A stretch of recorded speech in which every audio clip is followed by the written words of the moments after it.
qu'on a passé cette difficulté, ce n'est que du bonus, quoi, parce que on fait confiance à l'outil, il est très bien fait, il n'y a pas de souci. Hein.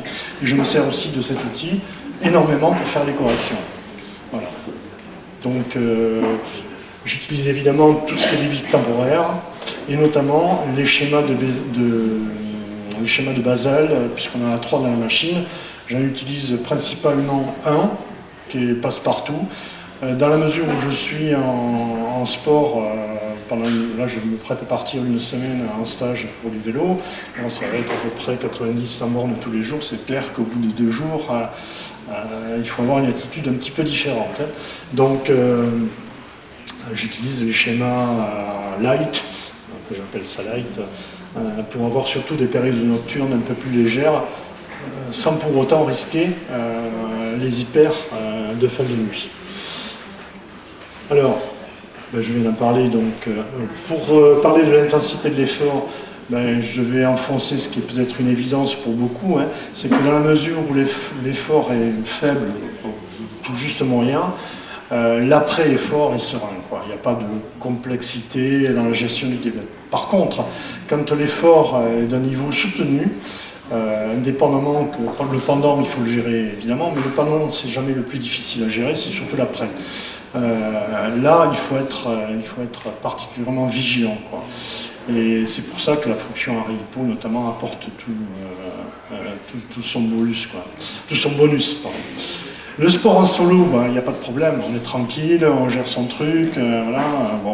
Le sport en groupe plutôt, comme j'ai dit, c'est certainement plus compliqué selon les circonstances, qui sont parfois quelque peu stressantes, et forcément l'apport du stress en plus ne favorise pas, accroît les difficultés. Alors, un moment important, mais je pense que c'est le propre de tous les diabétiques, c'est le moment du coucher.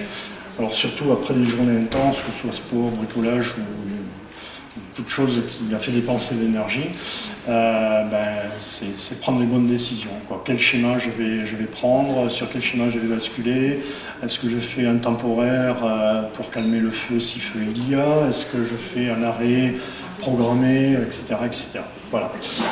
La durée de coupure de la fonction H, je l'ai dit, je ne vais pas me répéter, elle est de 2 heures, et par expérience, je trouve que c'est un très bon choix dans le système. Enfin, l'HbA1c, là je termine par cette donnée. Pour moi, elle n'a pas changé. Bon, elle était déjà quand même assez correcte, mais je m'attendais à l'améliorer encore, et j'ai pas grappillé le pourcentage. Je pense que c'est dû principalement à l'instabilité de mon diabète, qui n'a pas vraiment changé, quoi. La seule chose, c'est que je vois ce qui se passe et que j'ai toujours attention pour comprimer mes vagues, mon clapot glycémique dans l'intervalle, et ça c'est important. Et j'ose espérer que passer les petits problèmes que j'ai eu ces derniers mois de lipodystrophie insulinique qui me... parce que là c'est des durées en hyper qui sont très longues et qui me polluaient complètement le bénéfice du système. Je pense que ça va s'améliorer par la suite. Voilà, je vais céder la parole à Sylvie.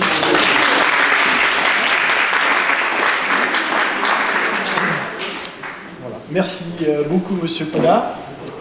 Donc, vous voyez à quel niveau j'allais dire presque de perfection on peut arriver. Ne soyez pas découragés. On n'a pas fait parler Monsieur Pola pour vous décourager par rapport au capteur, mais pour vous montrer que finalement, on peut serrer la glycémie, mais il y a même des enfants qui portent des capteurs, ne vous inquiétez pas. Voilà, Monsieur Pola est quelque chose dont nous-mêmes on apprend des choses parce qu'il est informaticien.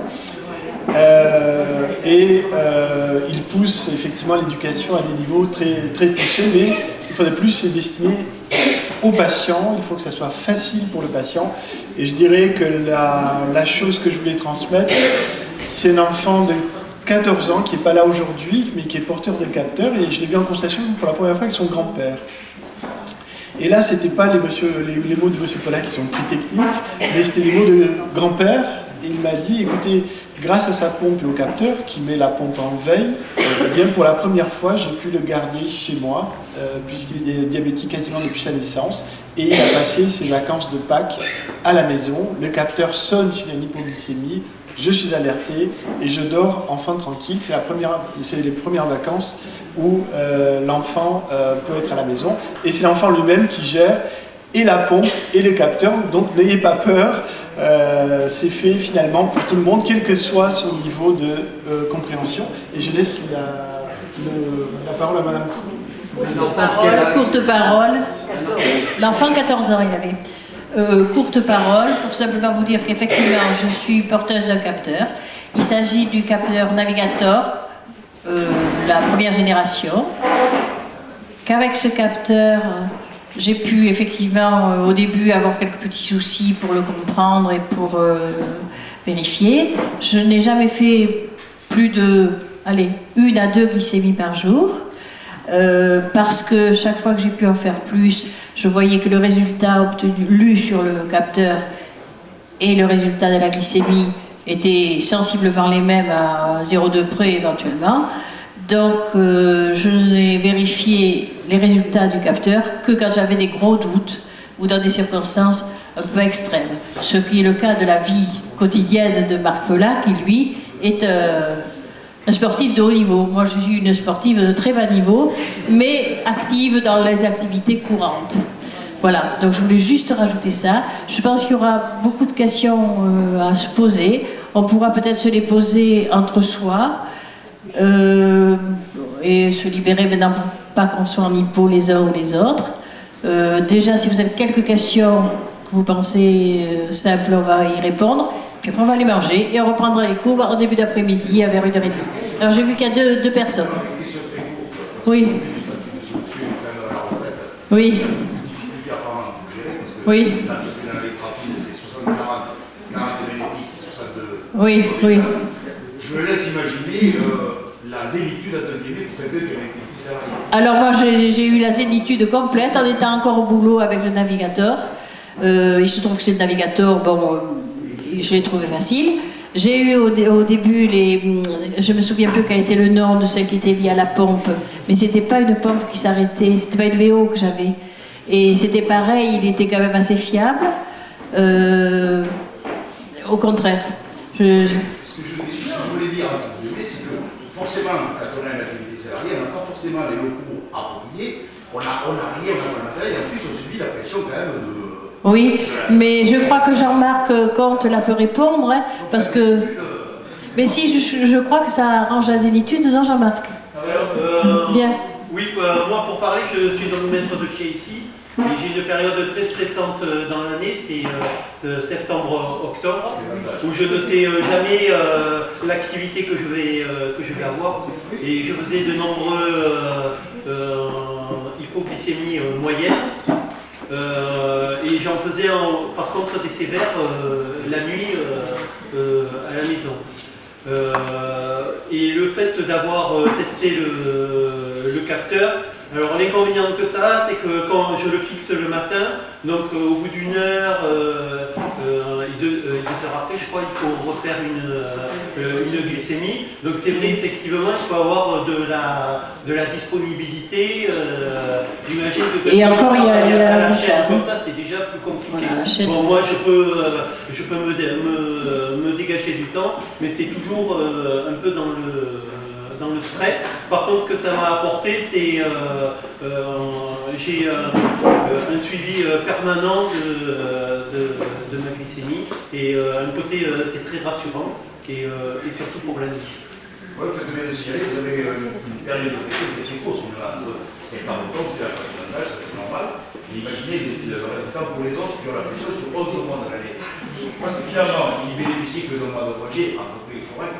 Le résultat, c'est la pression qu'on a. Oui, après. Les employeurs conciliants, parce que c'est ça aussi. Oui. Dans une carrière de travail, et bien ça ampute beaucoup de choses. Mais moi, j'ai la chance d'être dans une entreprise très conciliante, qui sont au courant, qui me laissent aller, si je veux aller à l'hôpital, facilement y aller. D'autant que je ne suis pas très loin. Donc, pour moi, je suis tombé dans une entreprise où ils sont très conciliants et tout l'entourage qui travaille avec moi, ils sont tous au courant et ils m'aident quand j'ai des hypoglycémies. Maintenant, c'est vrai que on n'est pas là pour faire la pub des capteurs, c'est pas ça. Donc chacun gère son diabète comme il peut, effectivement, en fonction de son activité, de ce qu'on est. Et peut-être qu'un jour, il y aura des choses encore mieux qui permettront de vivre sans être déclaré handicapé auprès de son patron. Très bien. C'est un employeur qui fait de la prévention, qui a créé le système SOFIA, Oui. mais qui n'est pas foutu, excusez-moi, Oui.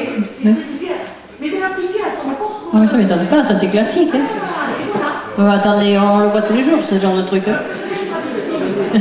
Bon. Alors, je ne sais pas si vous avez peut-être beaucoup de questions à poser ou pas, mais je pense qu'on va peut-être pas trop traîner pour aller manger, parce qu'on va être tous plus ou moins en hypo. Ah oui, j'avais vu, pardon, excusez-moi. Ouais, allez-y.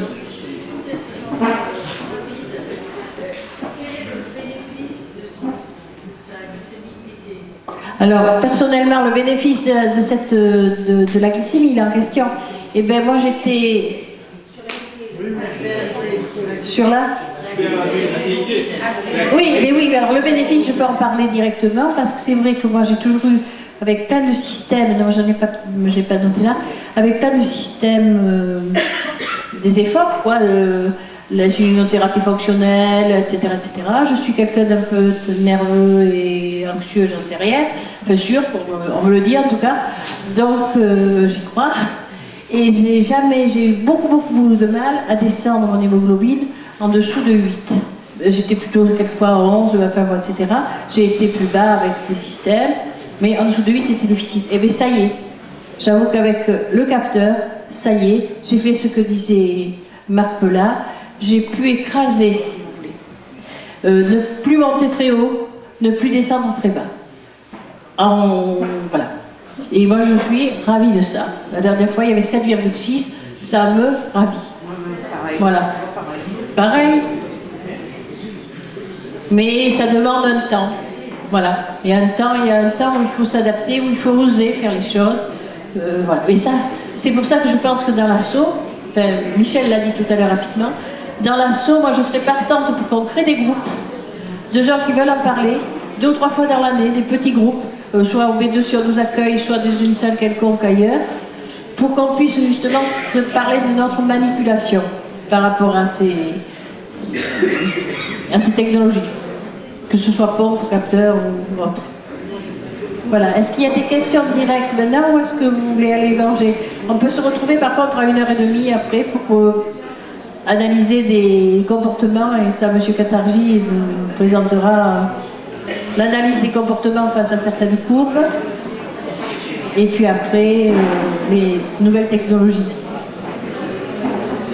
Oui ou non? Je n'ai pas compris.